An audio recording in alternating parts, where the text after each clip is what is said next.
Hello students, पिछले video के अंदर अपन ने ऑयल यील्डिंग प्लांट या वेजिटेबल्स ऑयल्स के बारे में पढ़ा था, जिसके अंदर अपन ने वेजिटेबल ऑयल्स के टाइप्स पढ़े थे, जो वोलेटाइल्स ऑयल और नॉन वोलेटाइल्स ऑयल्स के बारे में पढ़ा था। इसके अलावा अपन ने जो वेजिटेबल ऑयल्स हैं, ऑयल्स जिन प्लांट से प्राप्त होता है उनके बारे में भी डिस्कस किया था। उनमें से अपन ने एक प्लांट ग्राउंडनट या मूंगफली के बारे में डिस्कस किया था और उसके बॉटनिकल नेम, उसका ओरिजिन, उसका कल्टीवेशन, उसके क्लाइमेट कंडीशन कैसी होती है, उनके बारे में पढ़ा था।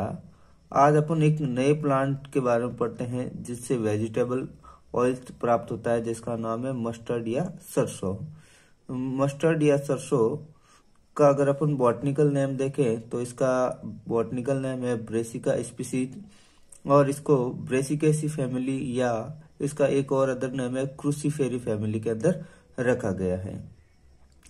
जो ब्रेसिका जीनस है इसके अंदर लगभग 150 स्पीसीज है और इनमें से बहुत सारी स्पीसीज है जिनसे सरसों का तेल अपन को प्राप्त होता है। इनमें से कुछ स्पीसीज है जैसे ब्रेसिका जेनेसिया, जिसको मस्टर्ड और राई भी बोलते हैं, ब्रेसिका कैम्पेस्ट्रिस इस वेराइटी येलो सरसों, जिसको अपन पीली सरसों भी कहते हैं, ब्रेसिका कैम्पेस्ट्रिस वेराइटी डाइकोटोमा, जिसको अपन ब्राउन सरसों या भूरी सरसों भी कहते हैं, ब्रेसिका कैम्पेस्ट्रिस वेराइटी तोरिया, जिसको अपन तोरिया या लाही भी कहते हैं, और ब्रेसिका नेपस, जिसको अपन काली सरसों के नाम से भी जानते हैं। अब जो मस्टर्ड प्लांट है उसका ओरिजिन कहाँ पर माना गया है, तो जो उत्तरी शीतोष्ण भूमध्य सागरीय क्षेत्र होता है वहां इस क्षेत्र को है जो मस्टर्ड का उद्गम स्थल माना गया है। अब जो ब्रेसिका कैम्पेस्ट्रिस की 3 वेराइटीज होती हैं, सरसों, डाइकोटोमा और तोरिया, इन तीनों को जॉइंटेड रूप से तोरिया या रेपे कहते हैं, जबकि ब्रेसिका जेनेसिया को सरसों या राई कहते हैं। अब सरसों का कल्टीवेशन किन किन एरिया या किन किन कंट्रीज में होता है, तो जनरली है जो सरसों का कल्टीवेशन है जो ट्रॉपिकल और सब ट्रॉपिकल रीजन के अंदर विंटर क्रॉप्स के रूप में किया जाता है, यानी कि इसको खरीफ की फसल रबी की फसल के रूप में उगाया जाता है। China, India, Canada, France, Poland, Germany, रूस आदि देशों के अंदर है जो सरसों की खेती की जाती है। भारत है जो सरसों का सबसे बड़ा उत्पादक देश है और इंडिया के अंदर यूपी, पंजाब, राजस्थान, एमपी, बिहार, ओडिशा और आसाम में सरसों की खेती की जाती है। पूरे भारत का सरसों के उत्पादन का 60% जो प्रोडक्शन है वो अकेले यूपी के अंदर होता है।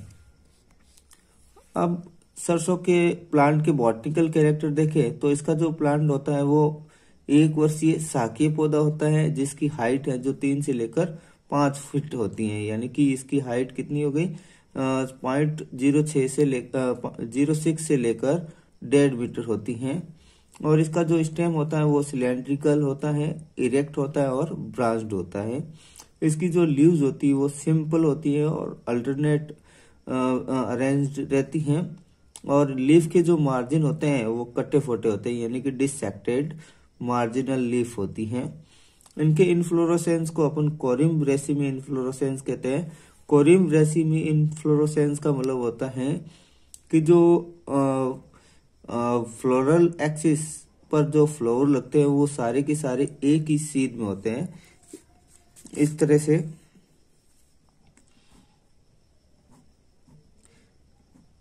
ये सारे फ्लावर है जो एक ही सीड में लगे रहते हैं, यानी कि इनका शिखर है जो समान रहता है। अब जो इसका जो फ्लावर होते हैं वो येलो कलर के होते हैं, छोटे होते हैं और पेडिसिलेट यानी कि सवृंत होते हैं।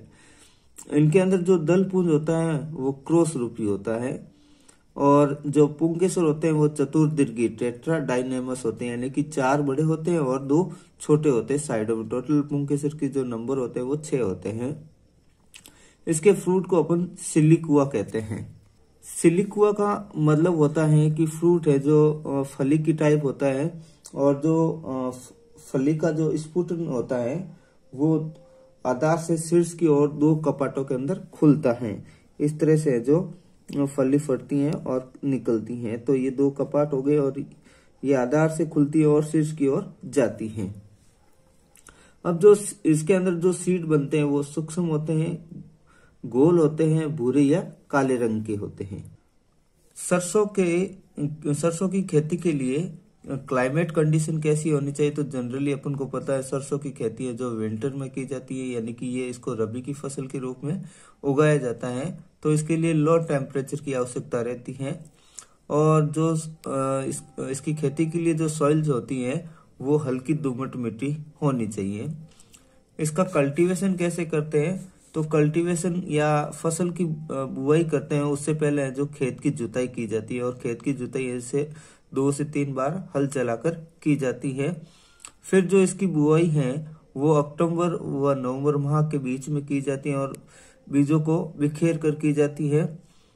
जो सरसों की खेती है वो एकल फसल के रूप में भी की जा सकती है। इसको गेहूं की फसल के साथ या जौ की फसल के साथ मिश्रित या मिक्स्ड क्रॉप के रूप में भी उगाया जा सकता है। जब फसल मैच्योर हो जाती है तो इसकी जो कटाई होती है वो फरवरी और मार्च महीने में की जाती है। जो सरसों की तोरिया किस्म होती है या तोरिया वेराइटीज होती है उसको पकने में 85 से 100 दिन लगते हैं, जबकि सरसों किस्म है उसको पकने में 120 से 45 दिन लगते हैं। सरसों के फसल की कटाई है जो दराती की सहायता से की जाती है। फिर जो कटी फसल होती है इनके बंडल बनाकर इनको धूप में सुखा दिया जाता है और सूखे जो बंडल होते हैं उनको मूसल से पीटकर इनसे बीज को अलग कर लिए जाते हैं। अब जब फसल मैच्योर हो जाती है तो उससे जो सीड मिलते हैं, तो सीड से तेल का निष्कर्षण या तेल कैसे प्राप्त किया जाता है? तो जनरली जो सरसों के सीड होते हैं उसके अंदर तेल की मात्रा है जो 30 से 48% होती है और जो तेल का निष्कर्षण होता है वो हाइड्रोलिक दाब या एक्सपेलर द्वारा होता है। जो बड़ी तेल की मिलें होती है उनके अंदर सरसों के तेल का जो निष्कर्षण है वो विलायक निष्कर्षण विधि के द्वारा किया जाता है। विलायक निष्कर्षण विधि का मतलब होता है कि इस विधि के अंदर सॉल्वेंट मिलाए जाते हैं, जैसे पेट्रोल है, इथर है, बेंजीन है, उनको मिलाया जाता है और जो सरसों की खली बची होती है उसमें से भी तेल को निकाला जा सकता है। सरसों का जो तेल होता है वो अर्ध शुष्कन तेल के वर्ग के अंदर आता है। अर्ध शुष्कन तेल का मतलब होता है कि जो सरसों के तेल को अगर अपन वायुमंडल में खुला छोड़ देते हैं तो ये धीरे धीरे है जो वायुमंडलीय ऑक्सीजन के साथ रिएक्शन करते हैं और एक पतली परत का फॉर्मेशन करते हैं। अब जो मस्टर्ड ऑयल होता है उसके अंदर कौन कौन सी कंपोनेंट्स प्रेजेंट होते हैं? तो जनरली इसके अंदर 20% है जो प्रोटीन्स होती हैं, 36% है जो फैट होती है और 7% है जो नाइट्रोजनी पदार्थ होते हैं। इसके अलावा नमी और अनेक वसीय अम्ल या फैटी एसिड पाए जाते हैं, जैसे इनमें से इरुसिक एसिड है जो टोटल फैटी एसिड का 45 to 50% है जो पाया जाता है और इरुसिक एसिड की प्रेजेंट है वो सरसों के ऑयल की स्पेशल कैरेक्टर हैं। इसके अलावा ऑलिक एसिड और लिनोलेइक एसिड है जो 47% होता है। इसके अलावा अल्प मात्रा में है जो अनसैचुरेटेड फैटी एसिड जैसे पामेटिक एसिड, स्टीयरिक एसिड और लिनोलिक एसिड है जो पाए जाते हैं। अब जो आप घरों में यूज लेते हो तेल, तो देखते हैं कि जो सरसों की तेल की गंध होती है वो तीखी होती है। और तो सरसों के तेल की गंध तीखी किसके कारण होती है? तो इसके अंदर एक सल्फर कंपोनेंट पाया जाता है जिसका नाम है एलाइल आइसोथायोसाइनेट। इसकी प्रेजेंस के कारण है जो सरसों के तेल की गंध है जो तीखी होती है और इसका जो फॉर्मेशन होता है वो बीज में उपस्थित सिनिजरीन नामक ग्लाइकोसाइड के जल अपघटन के कारण होता है। अब अपन सरसों के प्लांट की इम्प्रूव्ड वेराइटीज के बारे में पढ़ते हैं। तो मस्टर्ड, जिसको अपन ब्रेसिका जोन्सिया बोलते हैं, तो इसकी इम्प्रूव्ड वेराइटीज का नाम है Varun, Pusa bold, Krishna, RS30 and RLM 198। इसके अलावा जो तोरिया, जो ब्रेसिका कैम्पेस्ट्रिस की वेराइटी तोरिया है, उसकी इम्प्रूव्ड वेराइटीज है BR23, Sangam, M27, T9, T36 and 29। Brown सरसों या ब्रेसिका कैम्पेस्ट्रिस वेराइटी ब्राउन सरसों, इसकी जो इम्प्रूव्ड वेराइटी है वो BHS first, Pusa Kalyani, BS2 and BS70। पीली सरसों जो ब्रेसिका कैम्पेस्ट्रिस की वेराइटी येलो सरसों है, उसकी जो इम्प्रूव्ड वेराइटीज हैं या उन्नत किस्में हैं वो है K88, PS66, YSP, B24, T151 accept है। राजस्थान के अंदर जो सरसों की उन्नत किस्में बोई जाती हैं उनमें है T59, PR15, क्रांति, रजत, PCR7, दुर्गामणि और कृष्णा है जो राजस्थान के अंदर कल्टीवेटेड की जाने वाली मस्टर्ड की उन्नत किस्में हैं। अब जो मस्टर्ड है उसका यूजेज क्या है, तो जो तोरिया या सरसों का तेल होता है उसको खाने में प्रयुक्त किया जाता है, यानी कि ये कैसा ऑयल है, एडिबल ऑयल है। और जो इस घटिया किस्म का तेल होता है उसका यूज है जो साबुन, रबड़ उद्योग व स्नैक या लुब्रिकेंट के रूप में भी किया जाता है। इसके अलावा आयुर्वेदिक औषधियों व मालिश के तेलों में भी इसका यूज होता है। सरसों का तेल है जो हेयर ऑयल के रूप में भी यूज किया जाता है, जिससे सिर के अंदर जो रुसी होती है वो कम हो सकती है। इसके अलावा चर्म शोधन उद्योग में सरसों का तेल यूज किया जाता है जो चमड़े को सॉफ्ट बनाता है।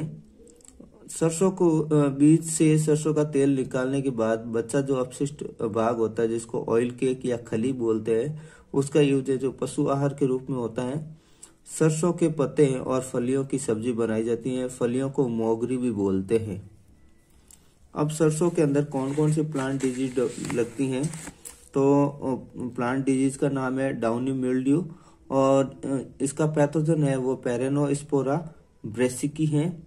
दूसरी जो डिजीज है वो ब्लाइट डिजीज जिसका पैथोजन है अल्टरनेरिया ब्रेसिका है।